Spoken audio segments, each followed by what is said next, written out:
تمسكي بكتاب الله وسنة رسوله والدعاء إلى الهدى والدلالة على الخير ابتغاء وجه الله ومرضاته وقربه وثوابه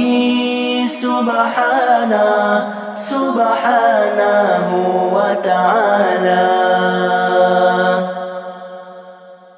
نويت التعلم والتعليم والتذكر والتذكير والنفع والانتفاع والإفادة والاستفادة والحث على التمسك بكتاب الله وسنة رسوله والدعاء إلى الهدى والدلالة على الخير ابتغاء وجه الله ومرضاته وقربه وثوابه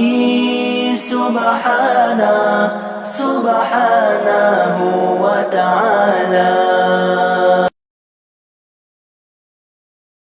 نويت التعلم والتعليم والتذكر والتذكير والنفع والانتفاع والإفادة والاستفادة والحث على التمسك بكتاب الله وسنة رسوله والدعاء إلى الهدى والدلالة على الخير ابتغاء وجه الله ومرضاته وقربه وثوابه سبحانه وتعالى.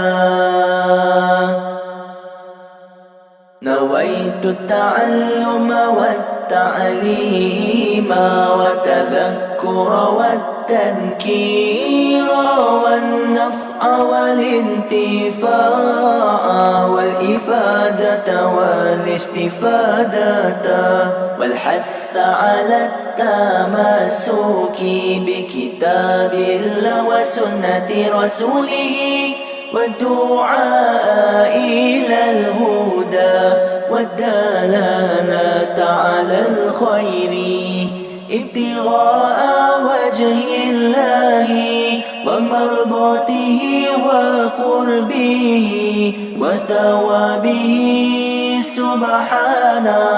سبحانه وتعالى. نويت التعلم والتعليم والتذكر والتذكير والنفع والانتفاع والإفادة والاستفادة والحث على التمسك بكتاب الله وسنة رسوله والدعاء إلى الهدى والدلالة على الخير ابتغاء وجه الله ومرضاته وقربه وثوابه سبحانه وتعالى. نويت التعلم والتعليم والتذكر والتذكير والنفع والانتفاع والإفادة والاستفادة والحث على التمسك بكتاب الله وسنة رسوله والدعاء إلى الهدى والدلالة على الخير ابتغاء وجه الله ومرضاته وقربه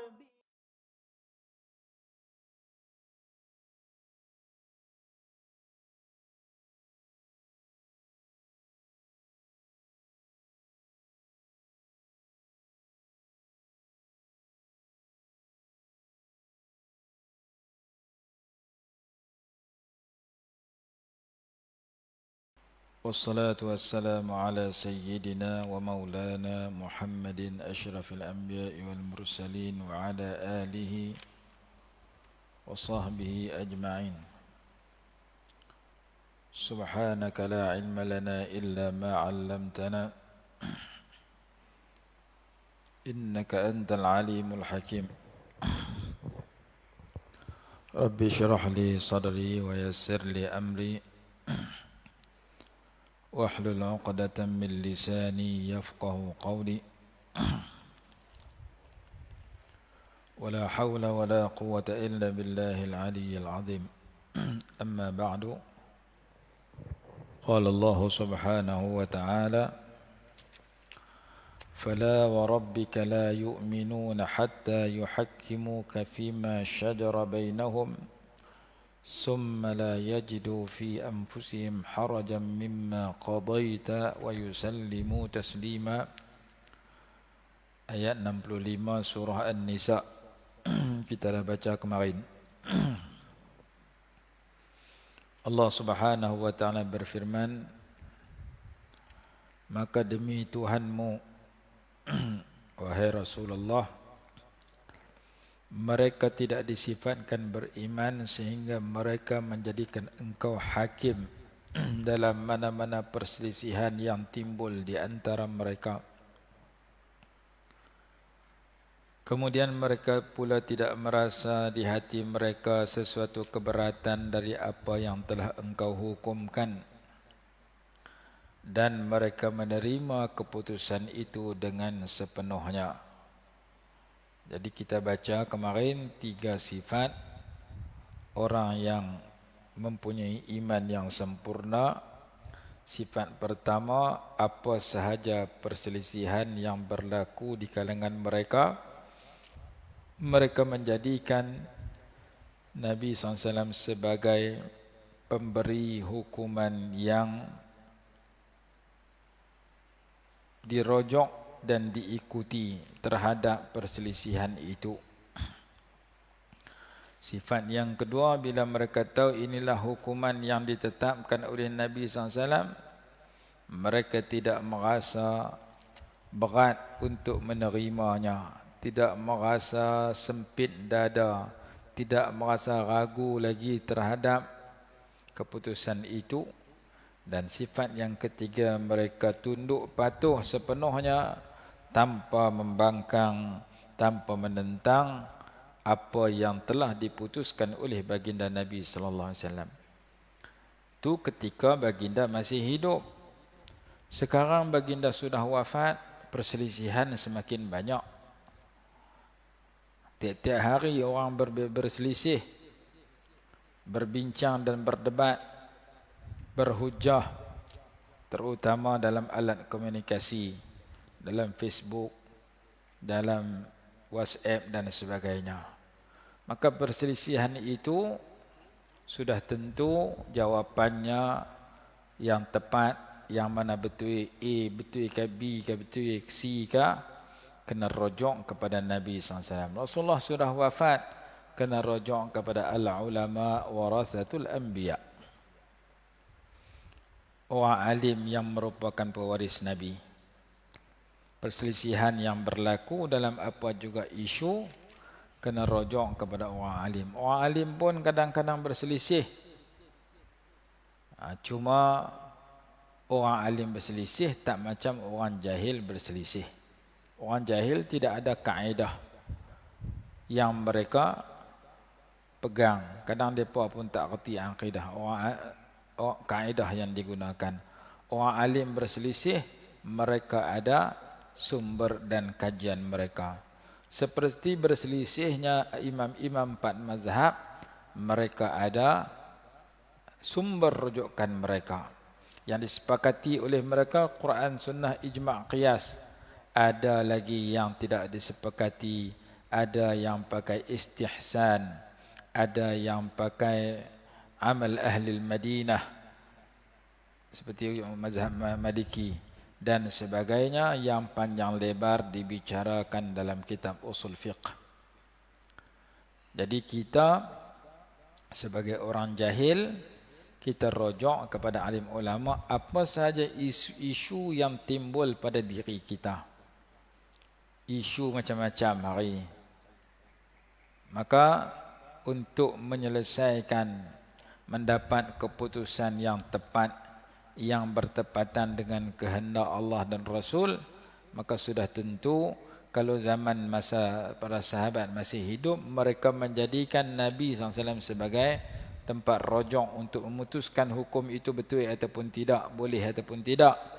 Zamanlah baginda sudah wafat, maka kita rojok sendiri mungkin kita faham tak betul, maka kita kena rojok kepada al-ulama warasatul anbiya. Maka pentingnya ulama di dalam kehidupan kita, kerana merekalah yang menyambung dan menjelaskan petunjuk yang sedia ada di dalam Al-Quran dan hadis. Kerana semua kita meminta petunjuk kepada Allah melalui ihdinas siratal mustaqim, tunjukilah kami jalan yang lurus. Allah menjelaskan petunjuk itu ada dalam Quran, petunjuk itu ada dalam hadis, petunjuk itu ada pada imam-imam alim ulama.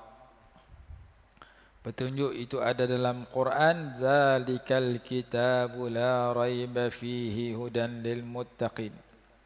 Al-Quran ini yang tidak ada keraguan padanya merupakan petunjuk kepada orang yang bertakwa. Inna hadzal Qur'ana yahdi lillati hiya aqwam. Sesungguhnya Quran ini memberi petunjuk kepada jalan yang paling betul. Petunjuk ada dalam hadis, wa innaka latahdi ila siratim mustaqim. Sesungguhnya engkau memberi petunjuk kepada jalan yang betul, jalan yang lurus. Petunjuk ada pada alim ulama, wa ja'alna minhum a'immatan yahduna bi amrina lamma sabaru wa kanu bi ayatina yuqinun. Wa ja'alna minhum a'immatan yahdun, dan kami jadikan di kalangan mereka imam-imam yang memberi petunjuk. Fas'alu ahla dzikri in kuntum la ta'lamun. Tanyalah ahli ilmu kalau kamu tak tahu. Ulaika alladzina hadallah fabihudahu muqtadih. Mereka itu orang-orang yang Allah telah beri petunjuk, maka dengan petunjuk mereka hendaklah kamu ikut akan dia. Wattabi' sabila man anaba ilayya, ikutlah jalan orang-orang yang kembali kepada aku. Banyak ayat suruh ikut alim ulama. Hadis suruh ikut alim ulama. Al-ulama warasatul anbiya. Para ulama itu pewaris para nabi. Oleh yang demikian, kita ikut alim ulama. Timbul dua kelompok. Yang ni kata boleh, yang ni kata tak boleh. Yang ni kata harus, yang ni kata haram. Kena rojok kepada alim ulama. Tengok ulama yang mu'tabar, yang mana lebih dikenali sebagai ulama yang diakui kehebatan mereka, maka kita ikut yang sedemikian. Satu contoh mudah, menyambut Maulidur Rasul. Boleh ke tak boleh? Kita ikut ulama-ulama yang ramai, ulama-ulama besar. Imam Suyuti karang kitab ada, dan ulama-ulama lain, tentang dibolehkan dengan syarat isi kandungan program itu diisi dengan perkara yang baik, diisi dengan puji kepada Nabi SAW, diisi dengan salawat, diisi dengan ceramah tentang baginda Nabi SAW dan sebagainya.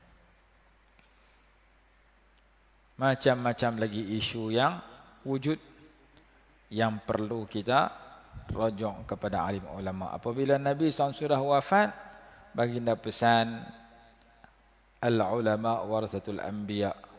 Maka perselisihan yang berlaku antara kita tidak ada penyelesaiannya kalau kita fikir sendiri, karena kita bukan ulama, kita hanya orang biasa. Kalau kita baca Quran pun kita bukan layak untuk petik hukum pada Quran, nak istinbat, kerana kita tak cukup syarat ijtihad. Syarat ijtihad lebih pada 10. Imam Zarkashi rahimahullah sebut dalam kitab Al-Bahrul Muhit, syarat pertama ilmamuhu bi adillatil ahkam minal Quran. Hendaklah seseorang itu mengetahui bi adillati ahkam, dalil-dalil tentang hukum hakam dalam Quran secara menyeluruh. Secara menyeluruh tu kita tak mampu. Dalil-dalil kita banyak kita tak kerti. Maka kita ikut ulama mujtahid yang sudah berijtihad di zaman dahulu dan mereka memiliki syarat-syarat ijtihad. Kita baca Quran takat nak betul tajwid, takat nak faham makna, takat nak ambil pengajaran daripada Quran. Tapi kita nak petik hukum daripada ayat Quran, tu bukan tahap kita. Oh, ayat ni hukum dia sekian, yang tu bagi kat ulama-ulama mujtahidun. Maka kita ikut alim ulama. Lah ni kita nak jumpa Rasulullah tak boleh kerana Rasulullah sudah wafat.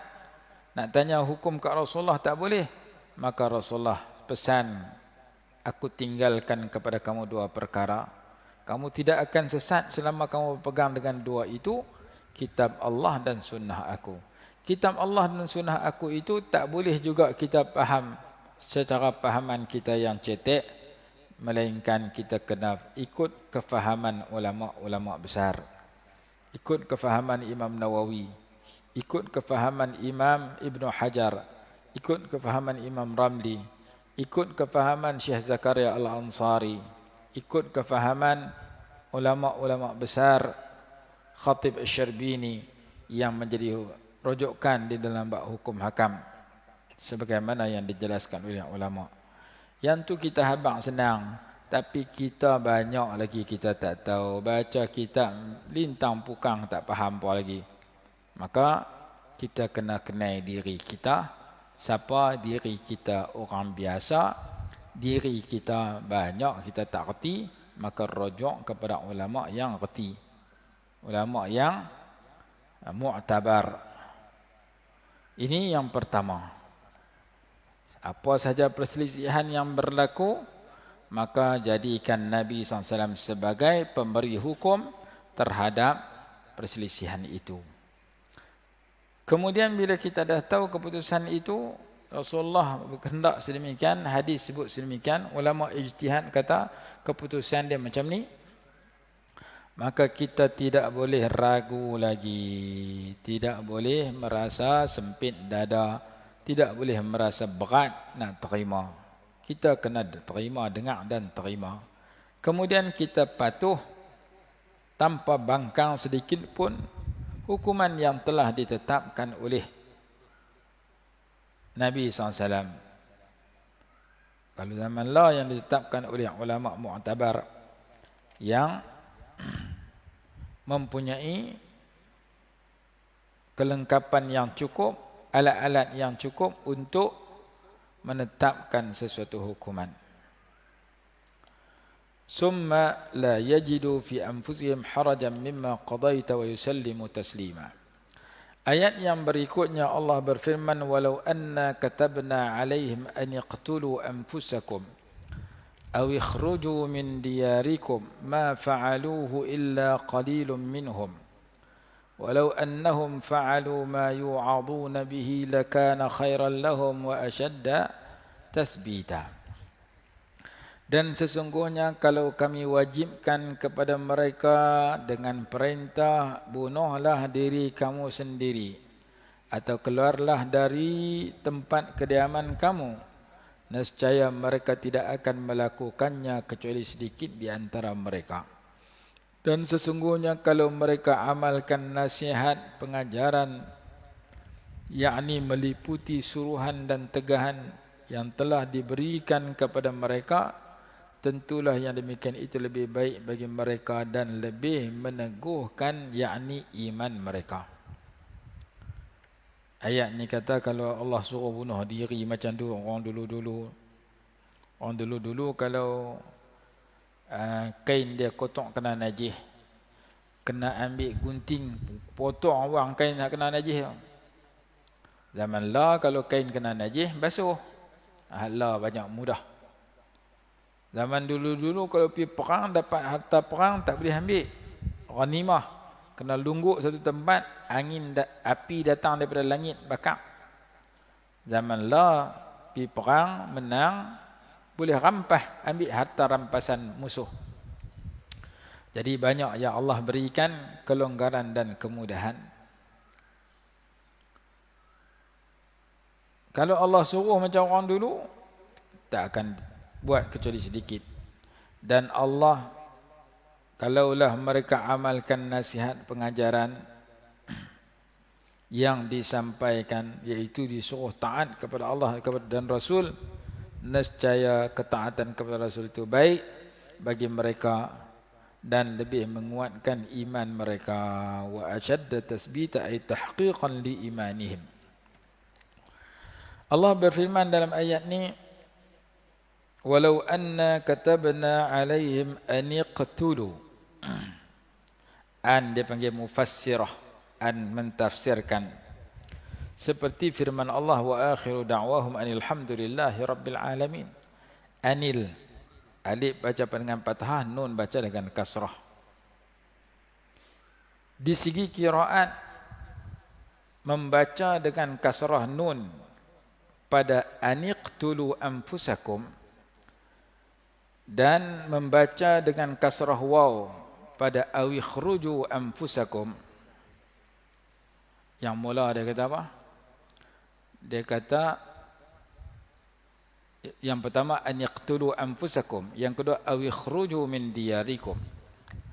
Jadi huruf baris kasrah pada aniqtulu pada nun dengan kasrah pada waw awikhruju, itu adalah bacaan sebahagian kecil daripada ulama qiraat. Bacaan yang paling ramai sekali di kalangan ulama qiraat dibaca dengan dhammah nun dan dhammah waw. Mereka baca anuqtulu anfusakum awukhruju min diyarikum. Pelik sikit. Jadi ayat ini ada 3 bentuk bacaan. Bacaan yang pertama pada dua perkataan itu, ataupun 2 huruf itu, huruf nun dengan huruf waw. Bacaan pertama, bacaan jumhurul qurra, kebanyakan ulama qiraat membaca dengan dhammah nun dan dhammah waw. Dhammah nun anuqtulu, dhammah waw awukhruju. Bacaan yang kedua, bacaan kita, dibaca oleh Imam Hamzah dengan Imam Asim, iaitu dikasrahkan nun, dikasrahkan waw. Dikasrahkan nun aniqtulu, dikasrahkan waw awikhruju, awikh dengan waw kasrah. Bacaan yang ketiga, bacaan Abu Amrin dengan kasrah nun, dhammah waw. Abu Amrin dia baca kasrah nun aniqtulu, dia baca dhammah waw awukhruju. 3 bentuk bacaan pada an dengan aw yang ada di dalam ayat ini. Bacaan Hafs, Hafsin an Asim. Hafs ni riwayat daripada Imam Asim. Imam Asim riwayat sampai kepada Nabi SAW. Begitu juga ulama-ulama qiraat yang lain. Ada bacaan Warash, ada bacaan Hamzah, Qalun dan sebagainya. Banyak qiraat. Antara negara yang terkenal dalam bab qiraat ini negara Mesir. Kita pergi sembahyang tarawih tu imam jadi imam sembahyang 20 rakaat. 20 rakaat itu tiap kali sembahyang tukar qiraat. 2 rakaat pertama qiraat ni, 2 rakaat kedua qiraat tu. Ada seorang ulama nama dia Syekh Abdul Hakim. Dia itu ketua ulama qiraat Mesir sebelum dia meninggal.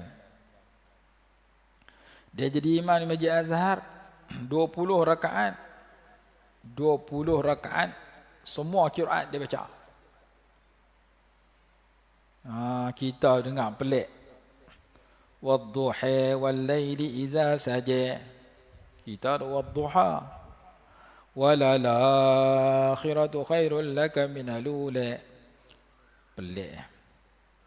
Falaqtahamal aqabah wa ma adraka mal aqabah. Kita fakku raqabah dia. Fakku raqabah. Duk beh kita apa benda. Jadi kiraan ini banyak. Kita satu tu pun tak lepas habis, tambah hal lain. Jadi ayat yang kita baca sekarang ni ada 3 bentuk bacaan. Hak kita duk tahu aniqtulu dengan awikhruju, kasrahkan keduanya. Di segi kiraan itu kiraan sebahagian kecil dari ulama kerana kebanyakan ulama membaca dengan dhammah nun dan dhammah waw. Kiraan ketiga kasrah nun, dhammah waw. Kiraan kita kasrah kedua-duanya. Kasrah nun, kasrah waw. Kenapa ulama menceritakan tentang kiraan ini ada banyak? Kerana kehendak Allah Subhanahu wa taala, kalam Allah itu boleh dibaca dengan pelbagai bacaan, tengok tempat. Kalau kita di Malaysia, Indonesia, Thailand, qiraat Hafs. Tapi kalau pergi Sudan dia qiraat Warash. Pergi Yaman, Tablah Hadramut, lain pula. Depa nu kalau qaf jadi ga, lahjah depa lagu tu. Kalau qala jadi gala. Yaqulun, kita yaqulun, dia yaqulun. Ihdinas siratal mustaqim. Taqim kita dengar pelik. Tengok tulisan pun belain lah. Ada qiraat cara depa. Syekh almarhum Dr. Said Ramadan Al-Buti rahimahullah ketika berdialog dengan Albani kata hukum hakam PK ni, hukum hakam ni hanya kena pakai satu pendapat, tak boleh pakai banyak. Pakai dalam Quran hadis sudah. Tak sadut terikat dengan mazhab-mazhab. Albani ni awak cara Wahabi. Berdialog dengan Buti. Mesti bawa manusia ikut satu aliran saja. Aliran tak terikat dengan mazhab. Mana berasa kuat Quran hadis ambil satu, hal lain tinggal. Kuat mengikut pandangan dia lah. Lalu Dr. Buti tanya dia, hang baca Quran ke tak? Baca. Hang baca Quran apa? Hafs. Hang tahu tak ada Quran lain? Tahu? Lepas tu hang nak paksa orang baca Quran lain ikut Quran hang boleh ke tak? Tak boleh. Begitu juga hang nak paksa orang ikut mazhab Syafi'i ikut pendapat hang. Kita menjak lahir sampai lah duduk di Guang Cepedak, duduk di Gurun Yan. Daripada lahir sampai ketua duduk pegang mazhab Syafi'i. Tiba-tiba kita nak kata buang mazhab Syafi'i. Kita pegang Quran Sunnah sudah berkelahi ya lepas pada tu. Pasal masyarakat mazhab Syafi'i pun tak kenal tera mana duk mangkit tidur baca qunut tiap pagi. Kita balik pergi kampung qunut bid'ah. Tak usah baca. Kalau kita mazhab Hanafi duk tempat tak baca qunut tak apa, kita duk tempat baca qunut, kita duk pergi larang orang dengan alasan Quran Sunnah ni lebih kuat lagi menurut kita. Sedangkan masyarakat sudah berpegang dengan mazhab Syafi'i dan tidak menafikan ada 3-4 pendapat. Ni dia kata Maliki, Hanafi, Hanbali semua tu tak boleh pecah-pecah banyak-banyak. Ambil satu sudah, buang semua 4 mazhab, ambil yang paling kuat. Syekh Buti kata buang semua qiraat lain, ambil Hafs saja. Tak boleh kerana ada tempat-tempat tertentu yang di situ membaca qiraat-qiraat yang lain yang sanad mereka sampai kepada Nabi SAW. Sebagaimana qiraat ada 7, ada 10, ada 14 macam-macam qiraat. Ada syaz, ada tidak syaz. Maka fiqh ada 4, Maliki, Syafi'i, Hanafi, Hambali. Tak boleh kita paksa orang untuk satu pendapat saja. Cuma kita mengikut jumhur kebanyakan ulama yang berada di tempat itu lebih selamat. Kita di Malaysia, ulama kita dulu-dulu hanya mengazab mazhab Syafi'i, mazhab lain tak saduk ambil kecuali bagi orang alim sudah. Maka kalau kita gagah bawa hak berlain dengan mazhab Syafi'i dalam isu-isu tertentu akan timbul kontroversi di kalangan masyarakat. Kita duk baca bismillah darah dalam sembahyang subuh, maghrib, isya. Allahu akbar, bismillahirrahmanirrahim, alhamdulillahirabbil alamin. Tiba-tiba kita pergi Mekah dengar tu imam tak baca darah, kita awak balik kat Mekah mai tak naik. Mekah dia mazhab Hambali. Imam di Mekah, Allahu akbar, alhamdulillahirabbil alamin. Bismillah tak bunyi. Depa baca pelan. Kita, aku bawa balik Mekah, aku nak ikut mazhab Mekah. Bawa balik mai tempat aku. Jadi imam subuh, bismillah tak bunyi. Celaru makmum hatta Nabi Mekah. Makmum duduk belakang lah. Tu iman ni mai tang mana pula ni, aku banyak beranak sampai tua duduk dengar bismillah bunyi darah. Tak tahu tak bunyi, tak baca kan baca tau. Maka kita di Malaysia kebanyakannya mazhab Syafi'i, bukan tak terikat dengan mazhab seperti mana di tempat-tempat tertentu. Jadi sebagaimana qiraat ada banyak, cuma kita pakai qiraat satu saja supaya tak celaru, walau satu tu pun kita tak lepas pi. Sama dengan mazhab ada banyak, tapi kita pegang Syafi'i kerana Syafi'i tu pun kita tak kenal tahu mana pun. Sebagaimana qiraat kita tak pernah tukar hal lain, kita duk baca hafsun tu saja. Maka fiqh kita pakai Syafi'i tu saja, kita tak pegang mazhab lain.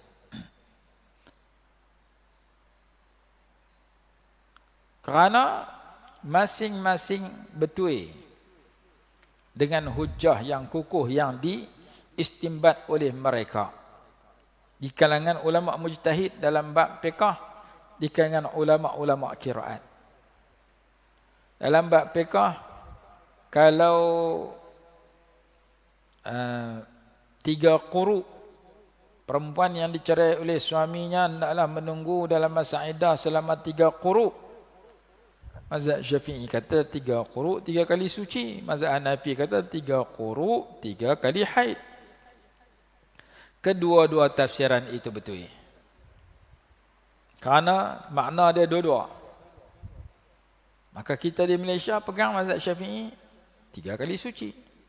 Orang yang pegang mazhab Hanafi seperti di Pakistan, di India, di Syria pada sebahagian tempat, di Turki, dia pegang 3 kali haid. Kedua-duanya betul, kerana kedua-duanya rojok kepada Quran dan sunnah, dan rojok kepada ijtihad para sahabat pun begitu. Ulul sahabat pun terbahagi 2. Maka nak memaksa orang berpegang dengan aliran kita, aliran yang kata Quran sunnah saja, tak boleh. Maka daripada dialog antara Dr. Buti itu, bila Dr. Buti kata lagu tu, dia sengak. Hang nak paksa orang ikut hang saja, tak mau bagi orang ikut yang lain, sedangkan qiraat sendiri ada banyak. Hang baca qiraat Hafs, hang tak boleh menafikan adanya qiraat yang lain. Hang ikut satu pendapat, tak boleh nak menafikan ada pendapat yang lain. Daripada dialog itu muncul, sebab dialog itu digerakam, kemudian ditulis kitab. Tajuk kitab itu Al-Mazhabiyah Akhtaru Bid'atin Tuhaddidu Syari'at Al-Islamiyah. Tidak berpegang dengan mazhab itu merupakan bid'ah yang terbesar, yang memberi ancaman, bid'ah yang amat bahaya, yang memberi ancaman kepada umat Islam. Orang hak balik aliran tak mau pegang dengan mazhab, bid'ah yang bahaya, kerana akan menimbulkan kacau bilau dalam masyarakat. ini sedang berlaku. Bila orang pergi mengaji, buat balik cara lain pada mazhab Syafi'i di tempat dia, dia kata tahlil tak boleh buat, bid'ah. Talqin tak payah buat. Baca isi malam Jumaat, bid'ah. Macam-macam lagi dia kata bid'ah. Sambut Maulatul Rasul, bid'ah. Di tempat yang orang duk buat dah dan mengikut ulama-ulama yang besar yang membolehkan buat, maka berlakulah perselisihan di antara hak balik aliran itu dengan orang tempatan yang sudah sedia ada duk amal lagu tu. Jadi kita nak hantar anak kita mengaji, cucu kita mengaji, tang mana tempat mengaji, jangan tengok tu luar negeri saja, jangan tengok tu universiti saja. Oh, anak saya mengaji Kuala Lumpur, anak saya mengaji Jordan, anak saya mengaji di Arab Saudi. Jangan duk nampak luar negeri sudah. Kerana takut dia mengaji di sepusat pengajian yang aliran pengajian dia, kitab-kitab mereka belajar, kitab-kitab yang menyebabkan bila mereka balik berkelahi dengan kita di sini. Pergi mengaji tempat hak kata Asy'ariyah ni sesat, tak betul, balik berkelahi. Orang sini orang Asy'ariyah. Hak duk baca sifat 20 tu tak betul. Hak kata Allah Ta'ala tidak bertempat tu tak betul. Hak betul Allah Ta'ala duduk atas arash. Berkelih orang sini duduk kata Allah Ta'ala tidak bertempat. Allah Ta'ala bukan jirim, bukan jisim. Dia pergi mengaji balik kata Allah Ta'ala pun ada jisim juga. Maka pusat pengajian yang sedemikian tidak digalakkan hantar anak mengaji. Kerana balik dia akan kata mak ayah dia pun tak betul, orang kampung dia pun tak betul, kerajaan dia pun tak betul selama berpegang dengan akidah Asy'ariyah Maturidiyah. Kerana hak dia balik tidak sedemikian. Jangan kita duk syok hantar anak mengaji tempat pengaji, isi pengajian itu bercanggah dengan hak kita duk amal di sini. Ada di kampung tertentu dia balik mak ayah dia pun salah. Sebab duk baca doa qunut, duk zikir darah. Ada seorang pelajar tu balik universiti, dia orang suruh jadi imam di surau, dia kata ayah hampa pun tak betul, kalau Rasulullah hidup zaman lalu marah ke hampa zikir darah ni bid'ah. Terkejut ayah dia, aku pun habis duit hantar hang mengaji ribu-ribu ringgit, hang balik kata aku tak betul. Ini berlaku di mana-mana apabila orang menganggap hak dia pegang saja betul, hak masyarakat ramai pegang sudah jadi tak betul. Dengan alasan tak perlu pegang mazhab, pegang Quran Sunnah sudah. Seolah-olahnya mazhab ni tak pegang Quran Sunnah, sedangkan mazhab duk pegang Quran Sunnah. Bukti dia yang karang kitab-kitab menghuraikan mazhab itu ulama-ulama yang karang syarah tafsir Quran, syarah Sunnah. Imam Nawawi syarah Sahih Muslim, takkan Imam Nawawi tak kerti sunnah. Imam Ibn Hajar syarah Bukhari, takkan Imam Ibn Hajar tak kerti sunnah.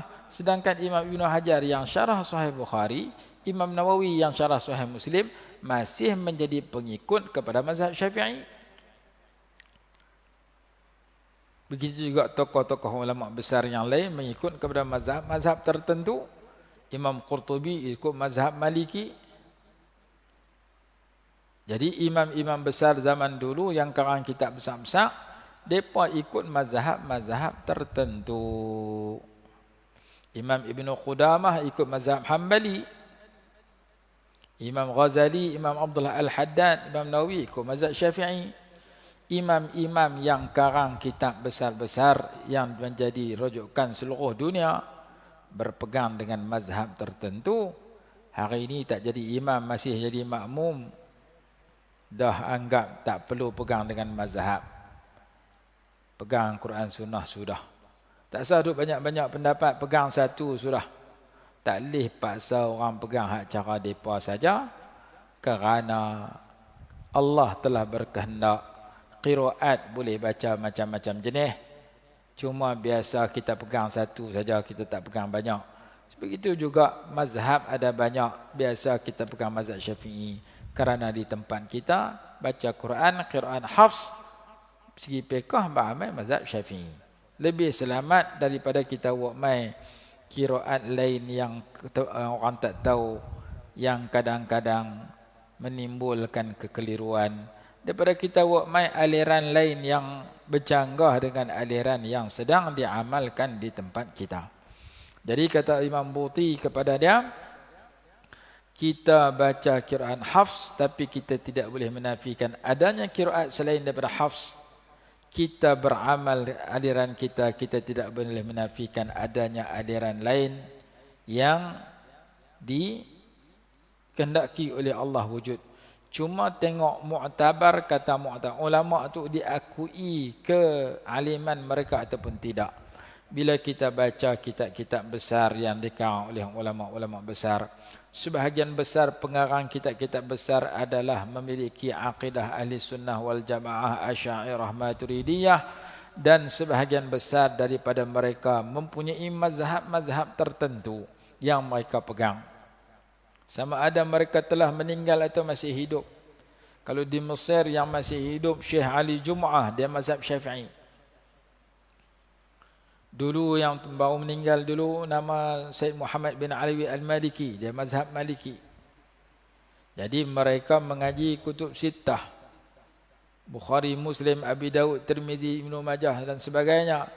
Mereka masih berpegang dengan mazhab-mazhab khusus yang mereka terima daripada ayah mereka, daripada guru mereka dan sebagainya. Dan di Mekah dulu-dulu ni ulama-ulama besar mengajak keliling Masjidil Haram mempunyai mazhab-mazhab tertentu. Bukan tidak berpegang dengan mazhab. Zaman dulu, tahun 70-an, 80-an, ramai tokoh-tokoh imam-imam, ulama-ulama besar yang duduk di Mekah, mereka alim 4 mazhab, tapi mereka pegang dengan mazhab tertentu dalam kehidupan mereka. Syekh Hasan Masyad rahimahullah, Sayyid Alawi Al-Maliki, Syekh Muhammad Amin Al-Qutbi dan sebagainya. Ulama Syekh Yasin Al-Fadani, Syekh Ismail Osman Zain rahimahumullahu ta'ala. Mereka memiliki aliran-aliran mazhab, salah satu daripada 4 yang muktabar. Bukan tidak terikat dengan mazhab seperti yang dibawa oleh sebahagian yang boleh mengelirukan masyarakat.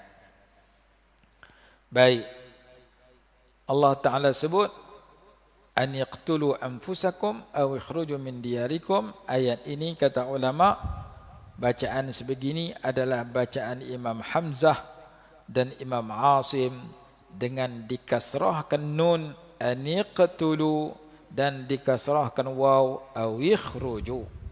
Waw pada au dengan nun pada an. Dibaca kedua-dua dengan kasrah adalah qiraat Imam Asim dan Imam Hamzah. 2 orang ulama qiraat baca sedemikian, sementara jumhurul qurra, kebanyakan ulama qiraat membaca dengan dhammah nun dan dhammah waw. Anuqtulu dengan awukhruju.